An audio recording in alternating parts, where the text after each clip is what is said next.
Hi, everybody. We are just about to get started. Thank you so much for joining us. We will begin shortly. Thank you.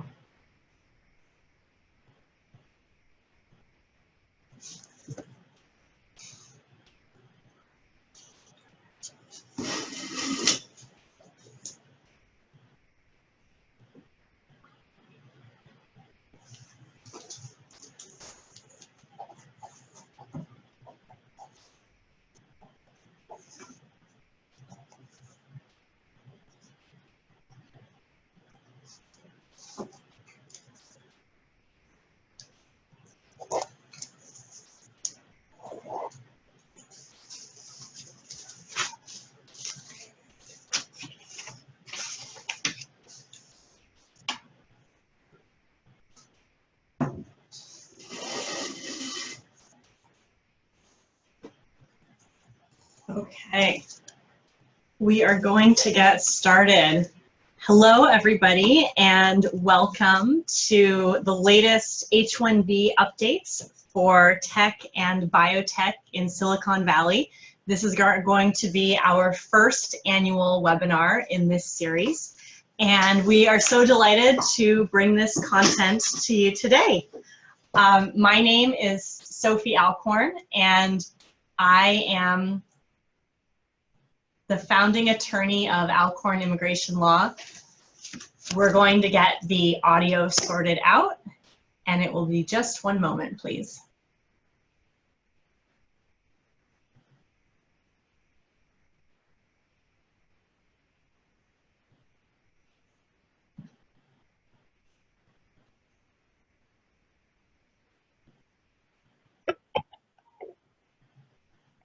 Okay, we're just going to be testing the audio here because we got the feedback that there might be an issue, but we think it's working. So if anybody has issues with hearing us or seeing us, please let us know in the chat window and we'll be happy to check that for you. So by way of introduction, my name is Sophie Alcorn and I'm the founding partner of Alcorn Immigration Law. And this is my partner, Mary Jacobs, who leads our business immigration practice group. Thank you all for coming.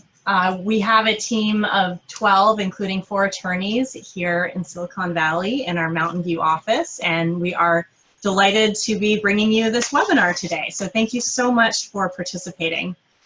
Before we get into the details and the nitty-gritty about a lot of things that we're going to be covering with the H-1B, we just wanted to introduce ourselves a little bit more so you know where we're coming from. This is our team. We have an amazing team of people from all around the world who are immigrants and children of immigrants and married to immigrants. And so we do this work because we care about our clients a lot and we really empathize with people who are on this journey. And we believe that immigration causes innovation. And so we're really excited to work with a lot of amazing startups and established technology companies as well, both in Silicon Valley and around the world. Just real quick, the reason I got started in immigration law is personal. This was my great-grandfather's certificate of citizenship from when he became a naturalized citizen. He was born in Sicily in the early 20th century, and he came to Chicago on a ship through New York via Ellis Island. And this was during Prohibition. And there's an interesting thing on this certificate of citizenship. You can see that his distinctive marks were that his right arm was bent and his thumb was broken. And the family lore is that during Prohibition, he would do illegal liquor runs to Canada and bring in barrels of whiskey for all of the doctors and lawyers and judges and police officers in the town. And so that's the family lore, and that's how my family's got started in immigration. And just one of the funny stories that I like to remember about why I do this, I have this hanging on the wall of our office. Then to continue things, the reason I started Alcorn Immigration Law is because of my dad. He was an immigration lawyer. This is my mom. She was his client from Germany.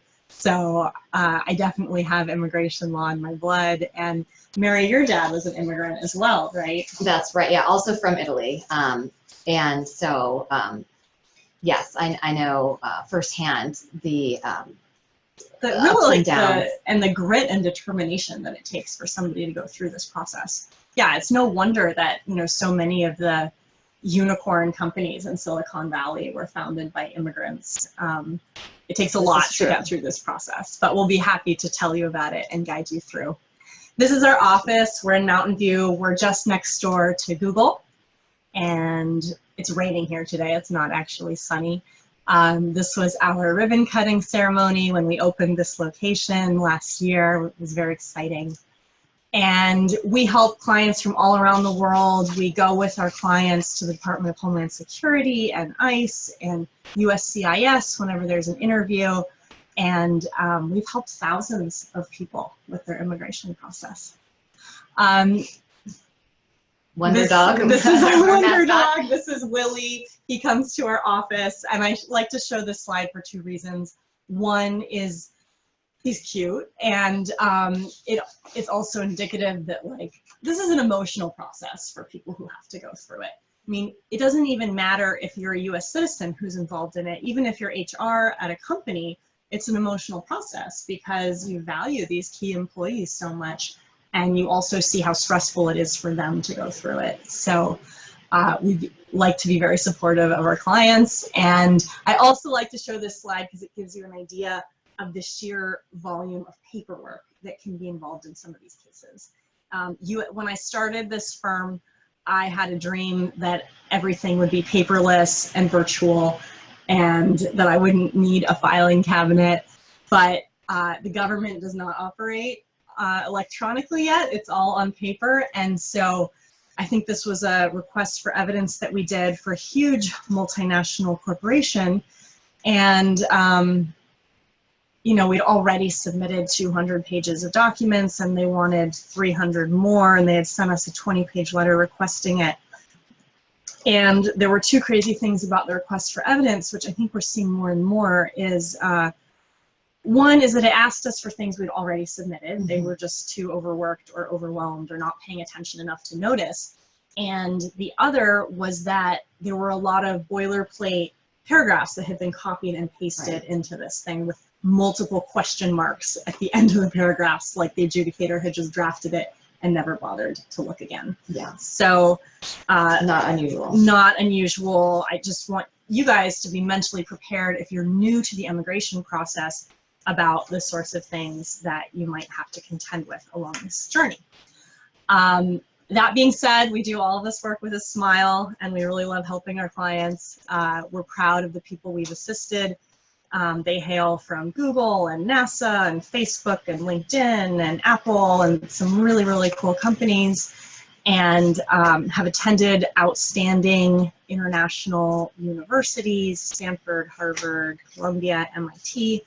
And we also help a large number of startups that have been funded by some very prominent VCs and investment groups. So we're really proud of that. So onward. Today we are going to be telling you about the latest on H-1Bs. And this is a really rapidly changing field, right? Yeah, yeah. And it's come under increased scrutiny with the current administration, for sure.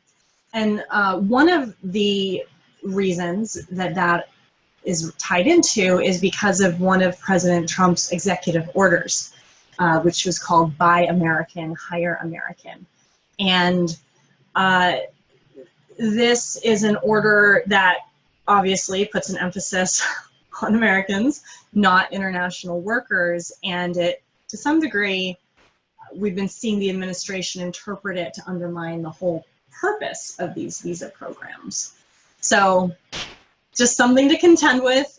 We can still get visas and green cards approved, but something to be aware of. Also, some other practical small things we've been noticing this week is that one of the government software systems for processing H-1Bs is currently down.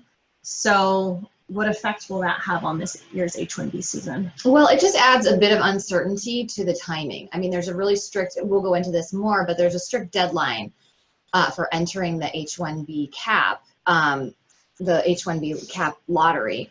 And so when they take down this website, which is required for one of the preliminary steps to submitting an H-1B petition, without much notice, it really can affect the ultimate timeline and whether or not there's enough time to get the petition in on time. Yeah. So that's why it's just important to be aware of these things and to get started as early as possible. Yeah.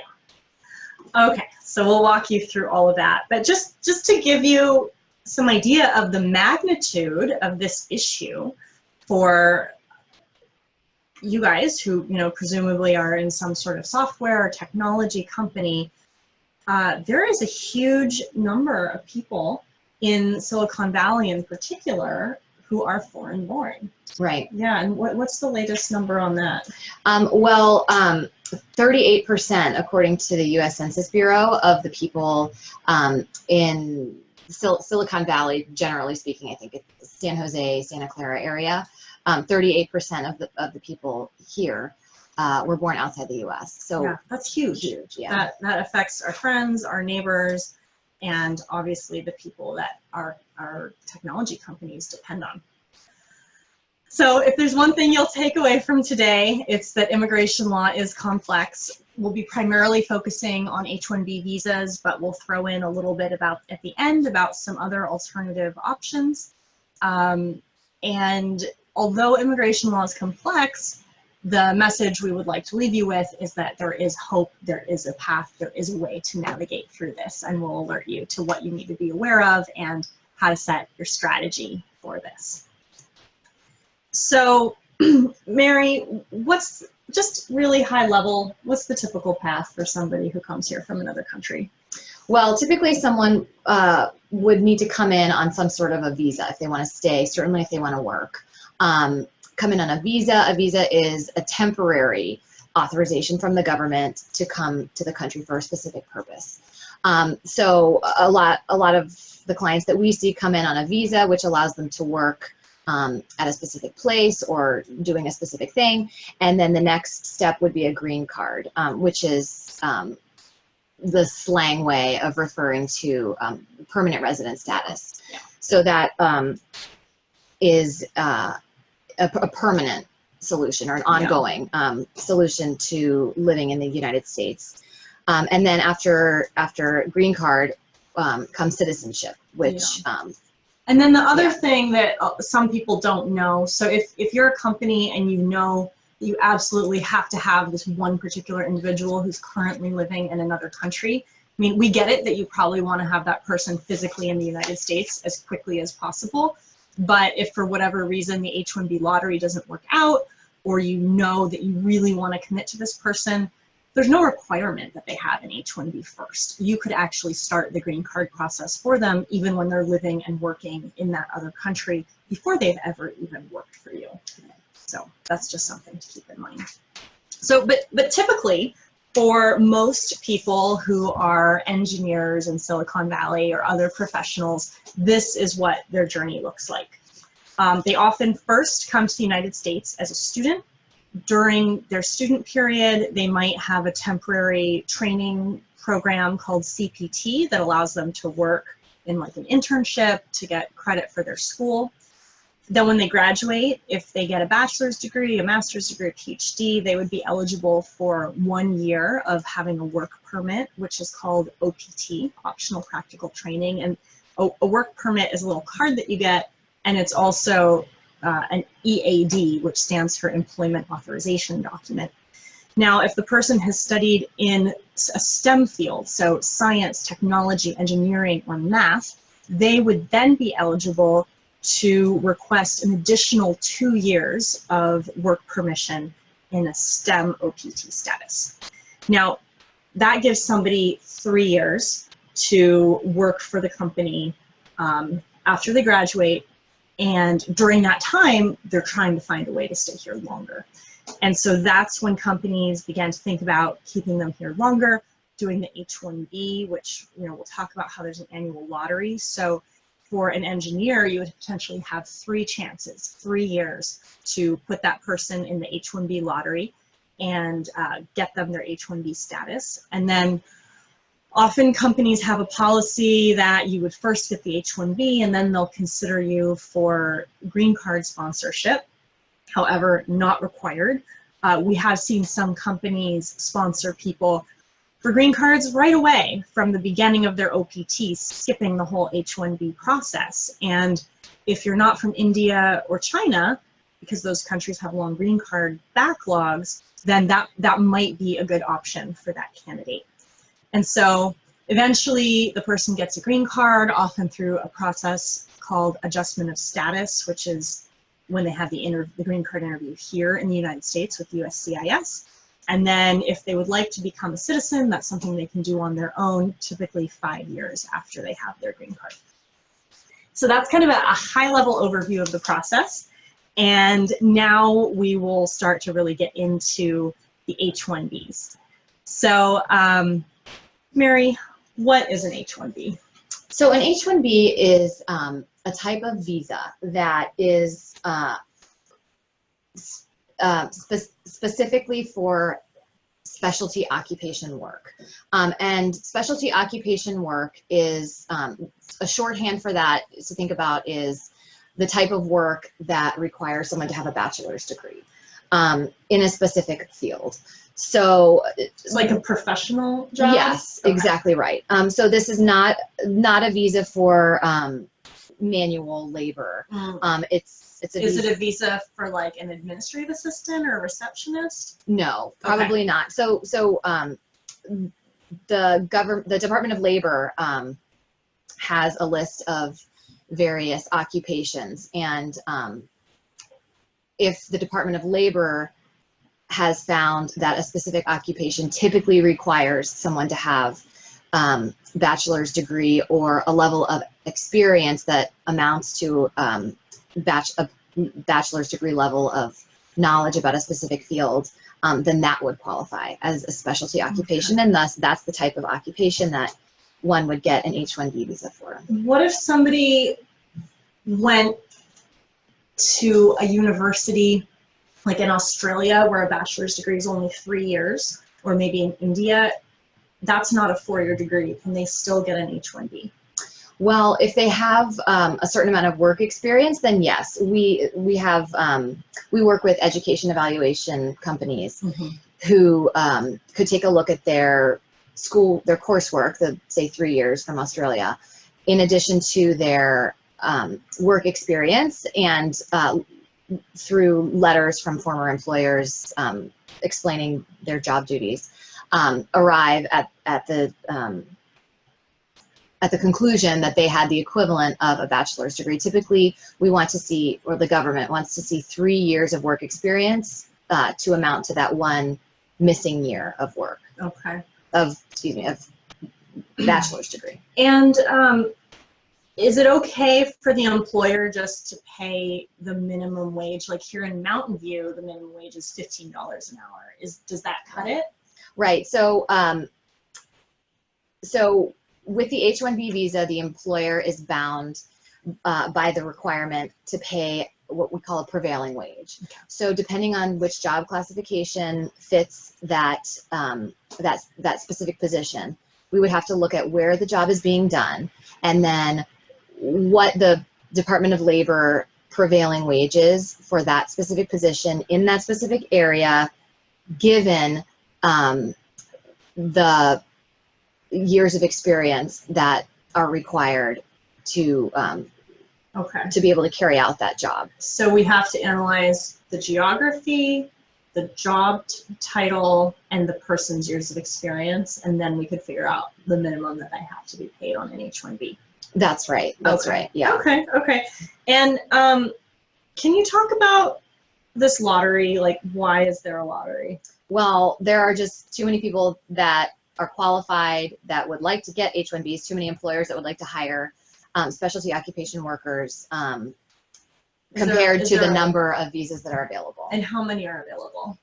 It's 65,000 visas are available for workers with a bachelor's degree or the equivalent, and then there's an additional 20,000 that are available to those with advanced degrees, Okay. meaning a master's or higher. Okay. So let's now talk about timing for H-1Bs. So many questions around this. When can the candidate start? How long can they stay? What if they're a student and they have a work permit? How does this relate to having a green card in process? So, like we have the April lottery coming up for new H-1Bs. If somebody gets through that and gets approved, what's the first day they could start? The earliest that someone could start on the H-1B visa, now this does not include those that are already working in some other valid status, but if they're looking to change their status or if they're looking to come here for the first time on the visa, the earliest start date is October 1st. Okay. Mm-hmm. And what if I'm a company and I have this great employee who is on their final year of STEM OPT, and that work permit is going to expire on June 30th of 2019. Do they have to go home on June 30th, even if they get an H-1B for October 1st? Right. In that case, the employee would be eligible for something called cap-gap, which is refers the cap referring to the H-1B cap lottery, and the gap referring to the period of time between the end of the work authorization from the OPT and the beginning of the H-1B period, which is October 1st. So during that period of time, that particular employee could continue to live in the U.S. and work. Yeah. Of course, being mindful of the fact that sometimes October 1st is merely an ideal situation. Right, and like this past year, we heard about many H-1Bs that are just now getting adjudicated, Right. like 4 months after October 1st. Right. So what about those students? Can they stay past October 1st? So they can stay, but they cannot continue their work. Okay. So just as an employer or as a student holding OPT with a pending H-1B that hasn't yet been adjudicated, Mm-hmm. cap-gap allows one to stay in the country and continue working until the last day of September. And just a general note for the timing, an H-1B is typically issued initially for 3 years, and then you could extend it for another 3 years for a total of 6 years, and then you're supposed to leave and go through the lottery again. But if the employer has started the green card process for the employee, they can get extensions beyond the 6 years, and that's particularly important if you're sponsoring anybody from India or China, where there are really long green card waits. That's how you keep somebody here on H-1B while they're waiting for their green card. Past the 6 years. Yeah. So here's something new and interesting and exciting. This is a brand new regulation that was published just like 1 or 2 weeks ago by USCIS, like right after the government reopened following the shutdown. Let's talk about the lottery. So they changed the order of how they are going to process these applications. In the past, what they did was, okay, the 20,000 that are set aside for all the people with advanced degrees from the United States, so master's degrees, PhDs, those 20,000 would get picked first, and then everybody, then they would do the 65,000, and it meant that, I don't know, maybe a quarter or a third of those people might end up getting H-1Bs. And so now they're switching things around. So what they're going to do this year is they're first going to randomly select 65,000 H-1B petitions from all of the ones that have been submitted. Including the masters. Including the masters. Yeah. And then they're going to take all of the masters people who didn't get picked and give them an additional lottery where they're going to be picking 20,000. And so that's exciting, right? Because it means that for people with advanced degrees, their H-1B acceptance rate through the lottery is probably going to increase by 16%. So that'll be an additional 5,000 for those people. So if your candidate has an advanced degree from a United States university, then they'll have a much higher chance. We are taking questions, and I do thank you guys for your questions, and we will be reserving time for questions at the end. So, but I do see two related to this. One is, does a master's degree from a non-United States university qualify as an advanced degree? No, not for this purpose. It has to be US based. And then the second is, does an online master's program from Coursera, a US university, would that be considered as an advanced degree? And no, it has to be an accredited university or educational institution. So thank you for those questions. And I see that there are others, and we will be addressing all the questions at the end. And we do have one more on this topic though. Will those with advanced degrees from US universities have priority this year? And the answer is yes. You will have an increased odds of getting picked by 16%. So now we want to tell you about what to expect in the timeline. And this is important both if it's your first time and you don't know what this process is like, but also even if you've been doing it for a while, this might help you sanity check the process that you went through last year, because it changed. It changed a lot over the last couple of years. So right now is definitely the time you should be hiring an attorney if you decide that this is something you want to do. We need to get started right away.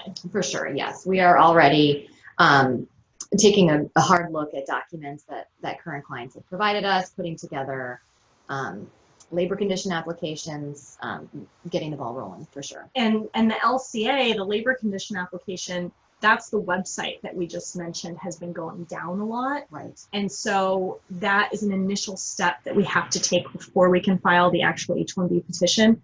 And as we get closer to April 1st, it might take 2 weeks, maybe more if they keep shutting down the system. So it's really, really, really important to start that right now. And we would recommend that whoever you're working with, you provide them with all of your documents by March 1st so that the team has enough time to review them. And really, we have to be strategic with H-1Bs, don't we? There's a lot of nuance. It's not just picking a job and pushing go. Because there's been so much pushback, we have to be really strategic about the job title, the job code, getting clear on the job duties, what the wage is going to be, what the education level is that's required. Right. I mean, it takes a lot of effort. Right. And picking the wrong job code, for example, that is kind of a fatal mistake. Whereas there are some other there's things other things that you can recover kind of, from. exactly. That's exactly right. But that's kind of an initial strategy decision that is much easier to do earlier in the process when your timeline is not compressed, and then to go from there with your strategy set, giving you the strongest case possible. So the lottery always happens within the first 5 days of April, the first 5 business days. So that means this year the petitions will be accepted from April 1st to April 5th. After that, it's closed and you cannot submit any more for the lottery for this government fiscal year. So even though we're going to be in April of 2019, this will be the government fiscal year 2020 lottery that we're doing. Typically in May, all of our clients usually get the receipt notices for the petitions that have been accepted into the lottery. In June is when they finally get around to mailing out the rejection notices and returning the petitions as well as the checks for the filing fees for clients who did not get accepted in the lottery. So if it doesn't get accepted, you're not paying the government. Don't worry about that. So then starting in July, August, September, that is when we begin to hear about, will the government be issuing any RFEs, requests for evidence? And they could also start issuing some approval notices at that point. And, you know, hopefully we can get everything lined up for the October 1st start date. Although, as we mentioned, we have been hearing this year about some of those H-1Bs lingering and just being decided. And just to be clear, when we speak about the lottery, this is not a lottery to get the visa. It's a lottery to be considered for the visa. So, Yeah. so your petition could be rejected from the lottery, and that is not a denial of a visa in the way we might understand it. So it just, the government, there weren't enough spots for you. Similarly, if the petition is accepted in the lottery, that doesn't mean the visa has been granted. So that's, the lottery is just the preliminary step in order for your file to even be considered. Yeah. So let's talk more about strategy, Mary. Let's say I'm the HR director of a startup and I have several employees and we're doing the H-1B process for them. We've also extended offers to some other people who are currently living overseas. How do we figure out with the candidate if they're going to go through a process in the United States or in another country?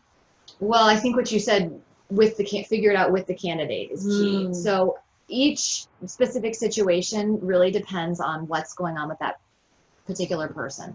So if they're in a different visa status already in the United States, it's likely they may choose a change of status. So to file the petition and select the option of changing from whatever status they're in, say it's F1 OPT, to a different status of H-1B.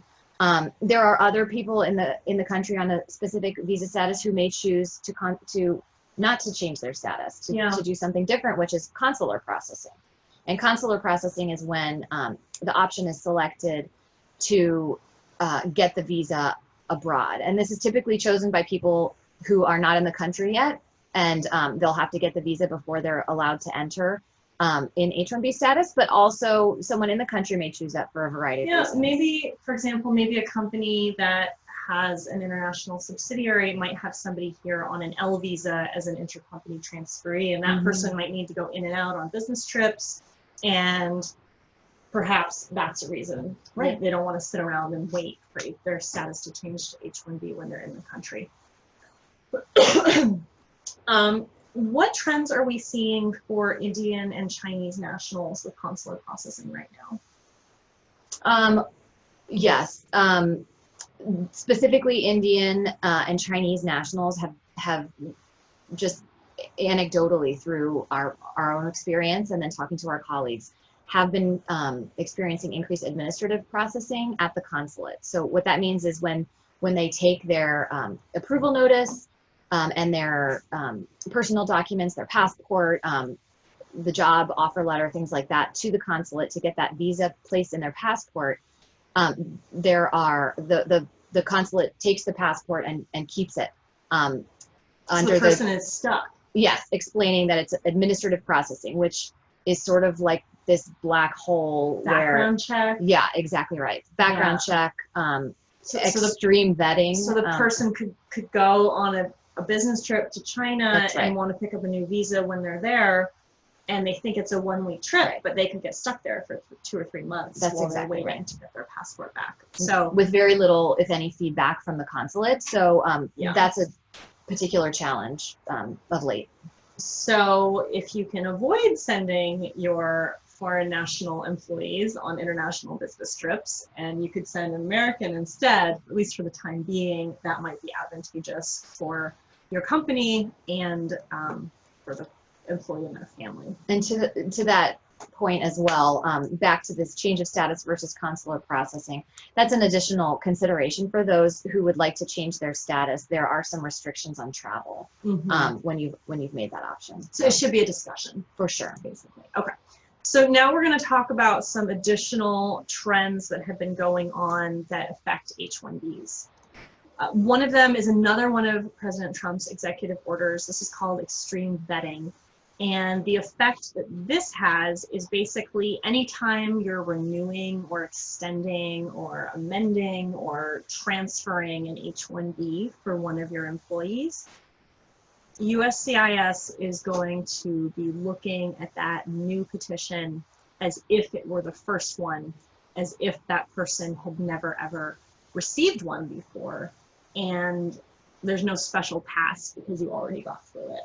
Right. So what that could look like, for example, is someone gets an H-1B approved and they get the 3 years and they're still in the same job, doing the same thing for the same company 3 years later, and they apply for the extension, and USCIS looks at it and asks all these questions as if they've never seen it before, Right. Despite the fact that the exact same petition had been approved 3 years earlier, which just means, there are no freebies. You have to, each dot every case, I, you have cross to, every T exactly, every time. exactly.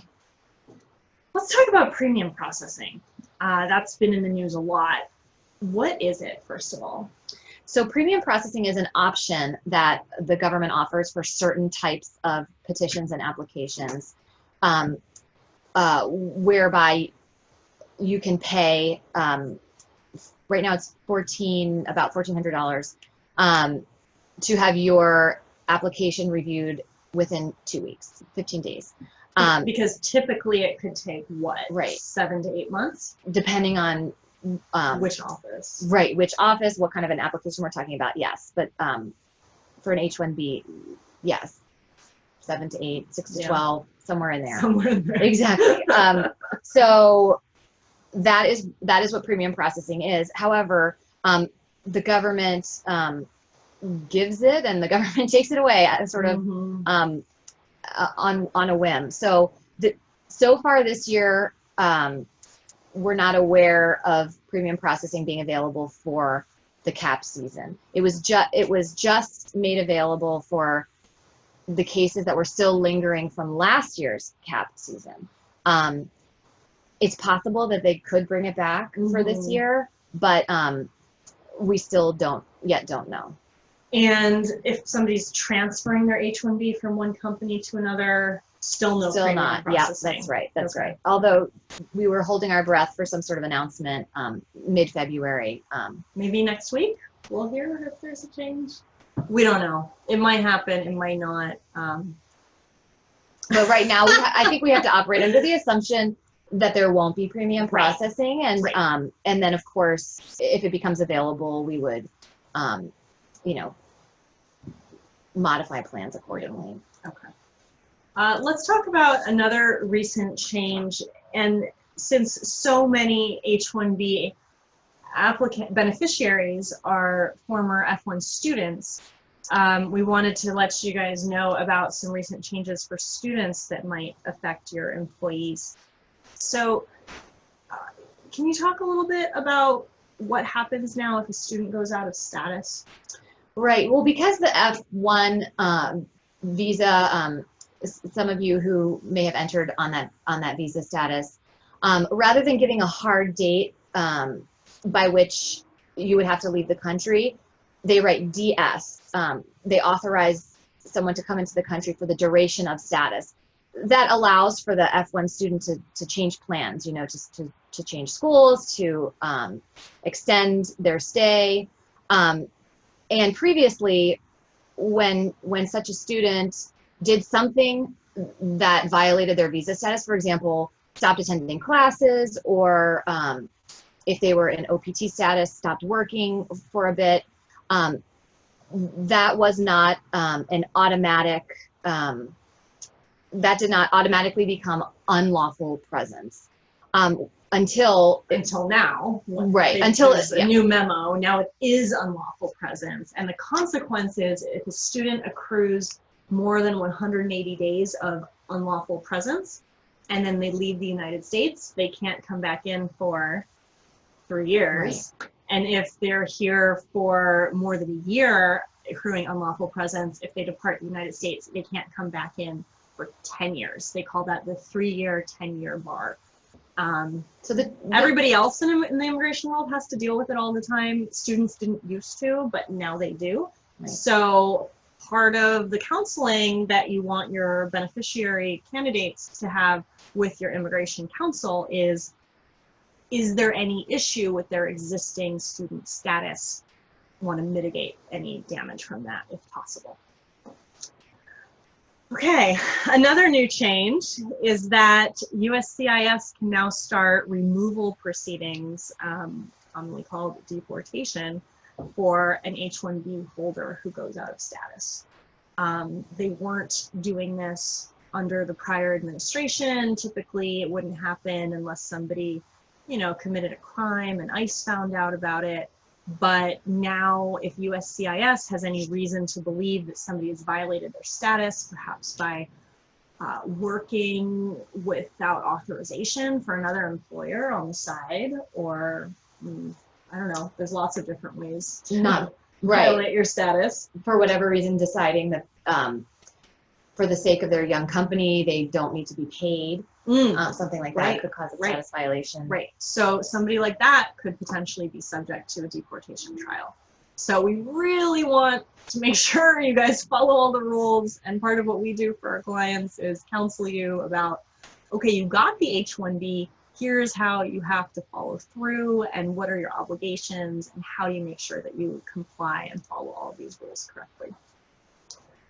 Another change that we've seen is the rise of inspections and audits by ICE and USCIS, where they're actually coming to companies physically and saying, let me see your I-9s, let me see all of your H-1B public access folders. Where are these supposed employees that you say you have on your payroll? Do you have a real office?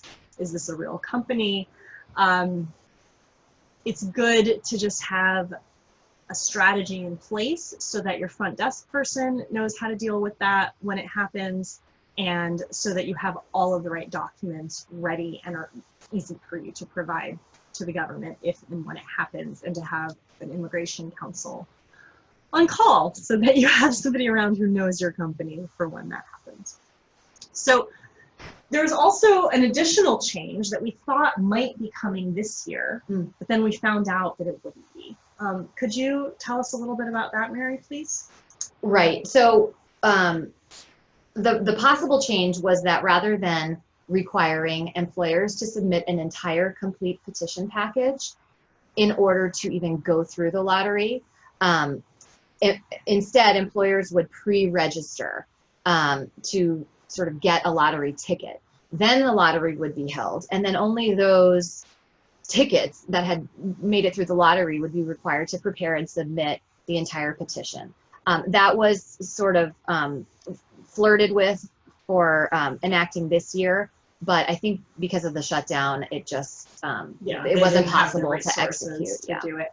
But for next year, I think this is going to be a really great change for employers for next year, because and we'll talk a little bit about the investment involved towards the end, but taking this on, especially for a new startup, can be a big commitment.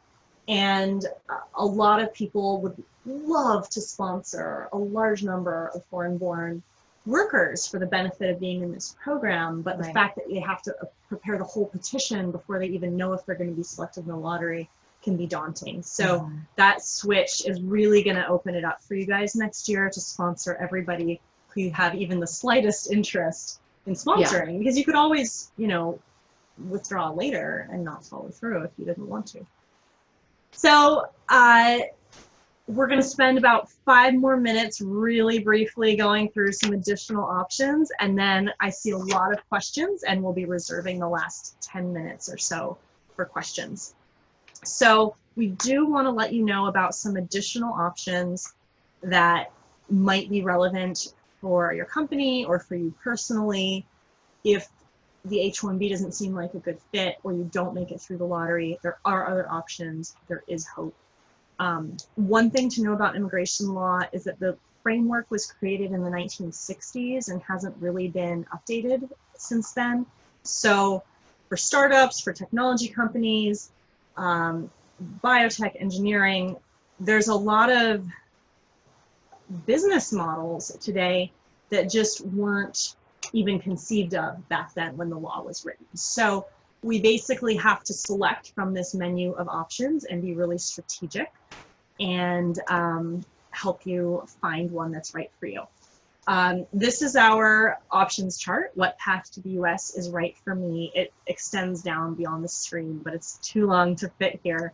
But what we'll be doing is everybody who registered for today's webinar will be emailing you with this PDF attachment so that you can review it. And it basically outlines what are the paths to the United States through investment, through being an intercompany transferee, through being a person with extraordinary ability, other options for talented employees. How does the visa version differ from the green card version? And then, you know, take me through the process. Am I eligible? What are the steps? And what do I get when it's done? So really briefly, to highlight a few of these, the O1A visa is for extraordinary ability. It can be great if you have an employee who's at the top of a field or a niche subfield in a country or in the world. So you're a startup that's hiring a bunch of brilliant postdocs with an expertise in certain machine learning algorithms, and you find a guy from Austria who's really great at that. He might be the best person in all of Austria, frankly, doing that, and then this might be a good visa option for that person. We've also done this for startup founders, and this can also be used for researchers. Another option, if you are hiring any individuals from Canada or Mexico who are professionals, is that they could get something called a TN status, kind of like a visa. It's based on the NAFTA treaty, and that can be used for software engineers as well. If you want somebody shorter term, there are J1 visas that are typically valid for 12 or 18 months. The point of this, though, is that the person's supposed to go back home at the end and bring their knowledge back to the home country. So, you know, depending on your specific situation, that might be great or it might not be. Longer term, there are green card options as well.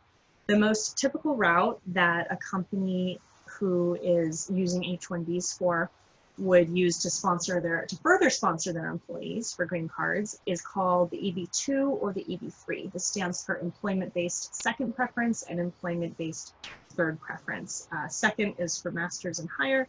Third is for skilled workers, so people with a bachelor's degree. And the PERM process is just the acronym for the requirement that the company recruit US workers before sponsoring the foreign-born worker to prove that there's actual labor shortage and that we need the person to fill in. This is crazy. So our immigration laws, the green card framework, is based on country of birth, not even country of citizenship. Right.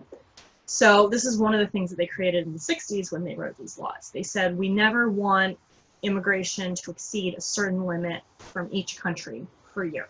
So that created a system that we have called the visa bulletin and something that we have called a priority date.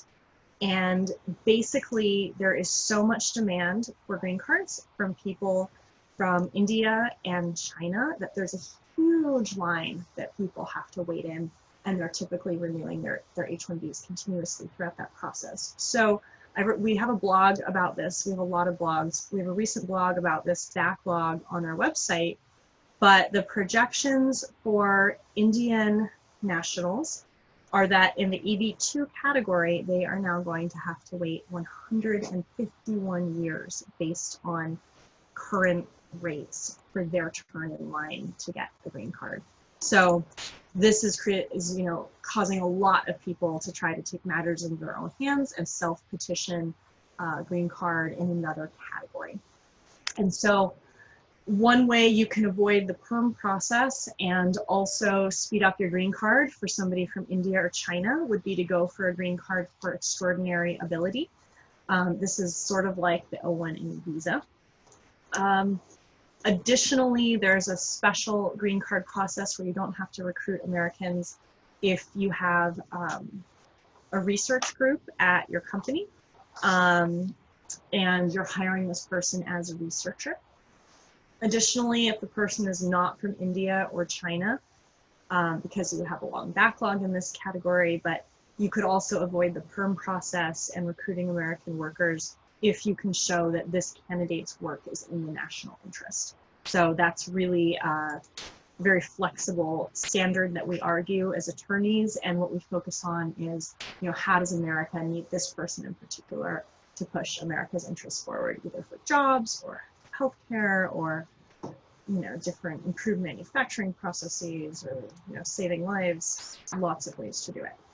So Mary, if somebody is doing an H-1B for the first time and they're saying, oh my gosh, this is a lot more information than I bargained for, I think I want to start this, but I'm not sure what I'm supposed to do, and apparently I'm supposed to take action, what's just the first thing that they need to do right now? I think get started. So talk to your employee, find out, what their situation is, and then figure out that this is something you both want to do together. Yeah. And then once you do that,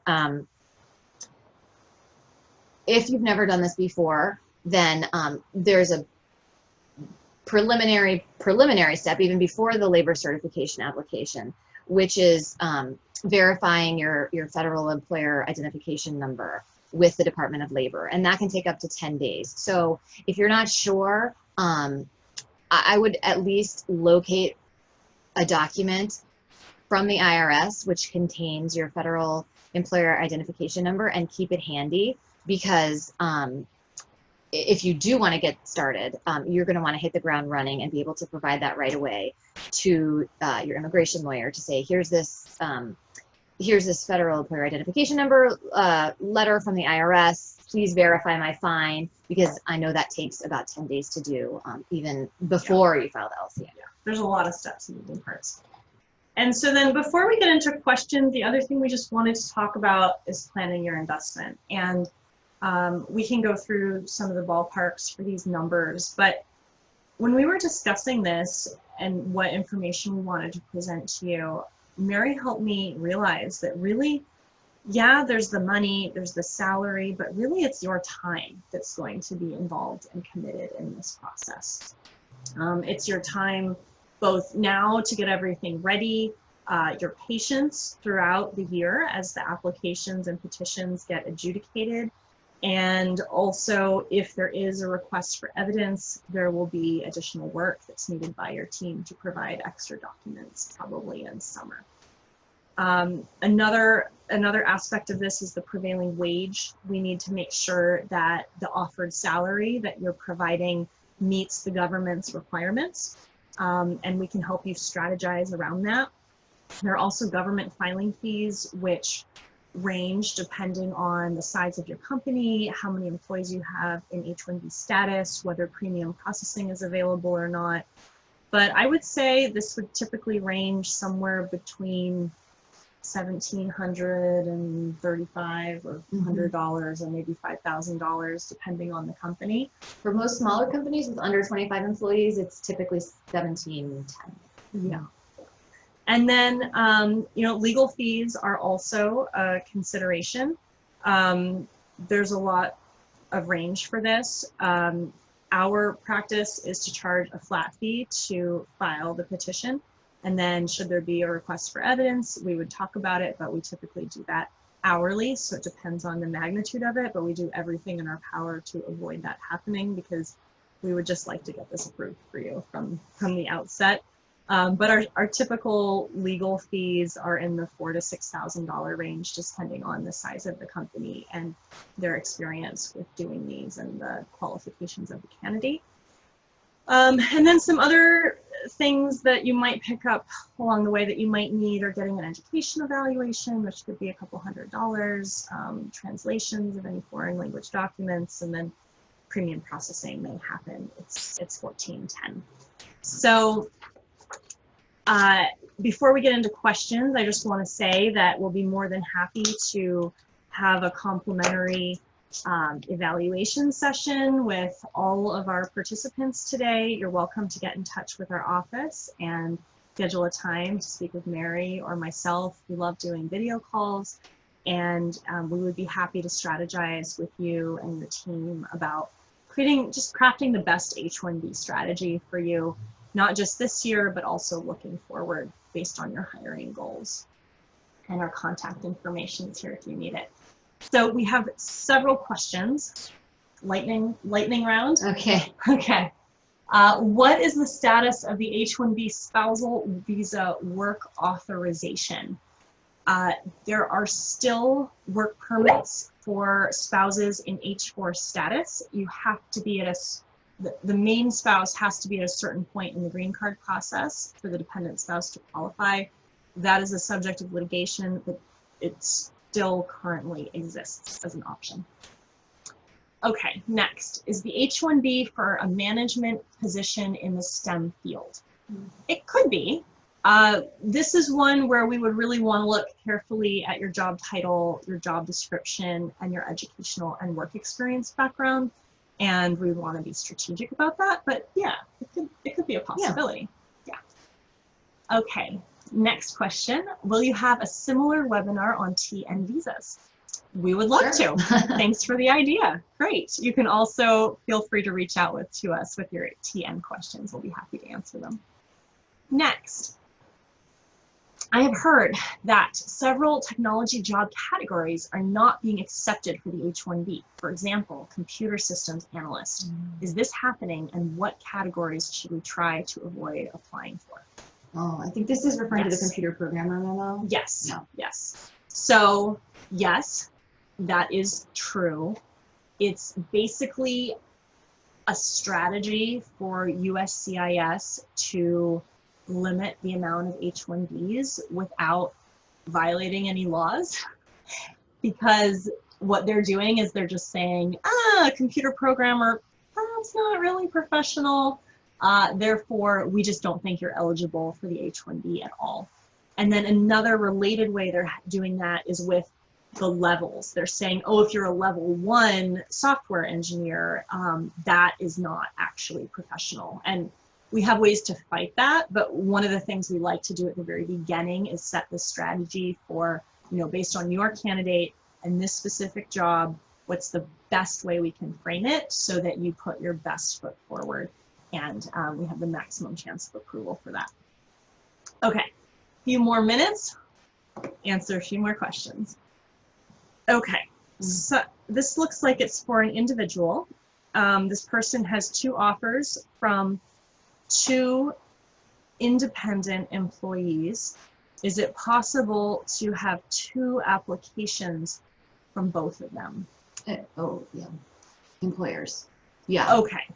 So one candidate can get sponsored by 2 different companies for 2 different H-1B job positions. The key is that one company cannot file 2 identical H-1Bs for the same person. So, but yes, sometimes candidates get multiple offers and more than one company sponsors them for an H-1B. Okay, then we also have a question. Is an H-1B for management position in the STEM field? Yes, that could potentially count. Another one is, what are the chances for a recent, I love all the questions, you guys. Thank you so much for being so engaged. What are the chances for a recent incorporated startup to file an H-1B for an employee? Are there new minimum eligibility requirements for employers this year?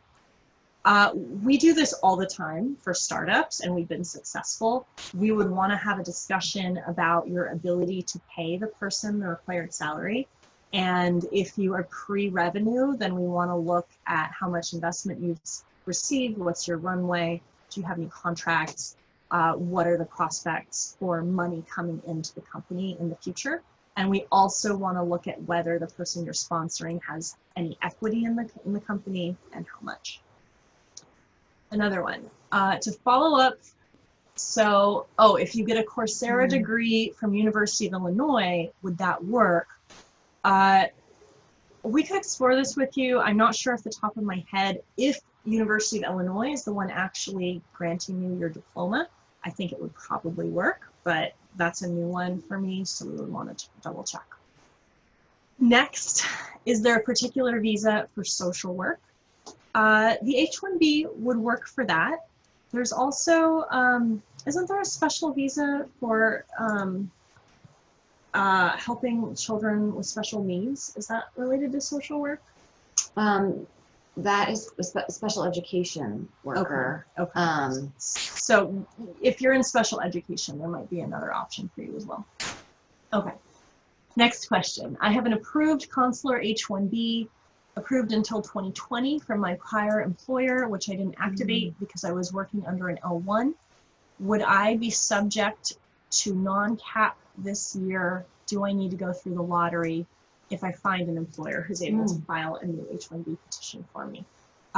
You do not need to go through the lottery again. You've already gone through it, and we can help you, and we can get that old H-1B that you never activated transferred to your current employer, or future employer.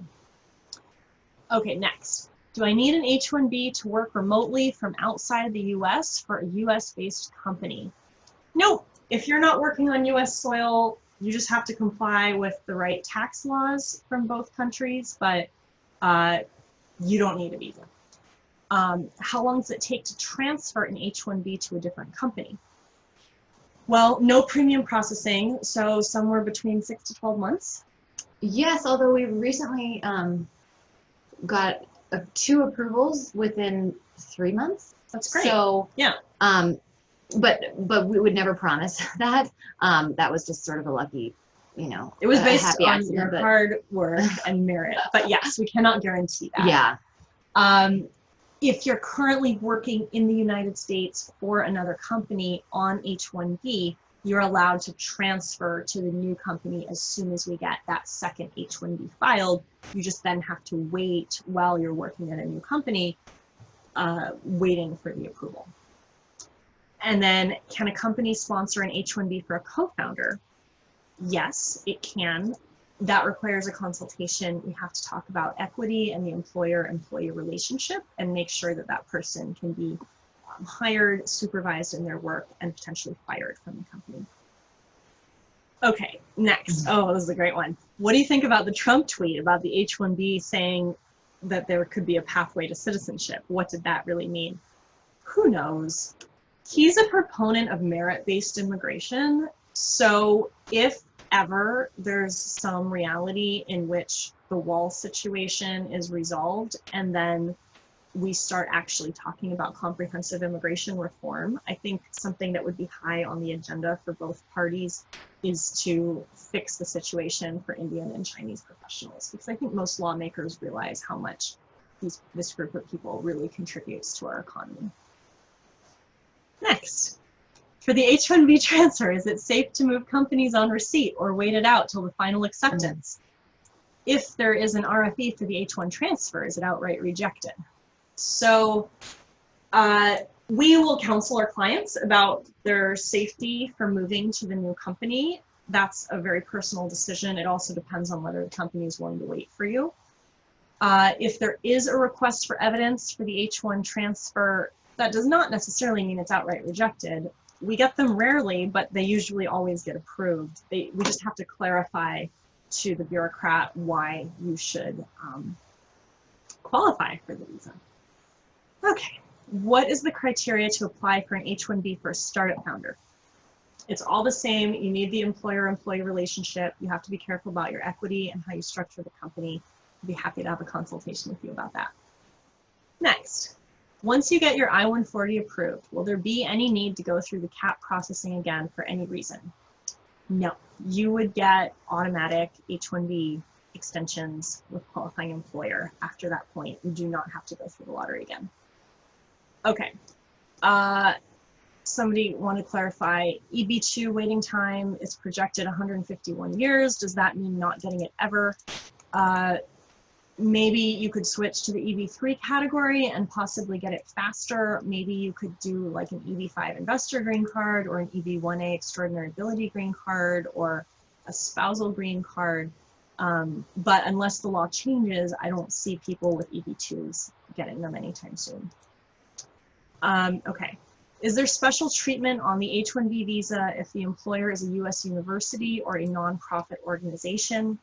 Yes, if it's a US university, you don't have to go through the lottery. If it's a nonprofit, as long as it's affiliated with the university, you don't have to go through the lottery. That could be like a teaching hospital or an entrepreneurship program for a university. The thing is that if you ever want to work for another employer, you would then have to find a similar university to work for, or you would have to go through the lottery at that point. And those are all of our questions. So this is last call. Any other final questions? I see 2 more. Okay, for the H-1B transfer, is it safe to move companies on receipt? Oh, we did that one. And then next, more questions about social work. An H-1B should work for that, maybe others as well.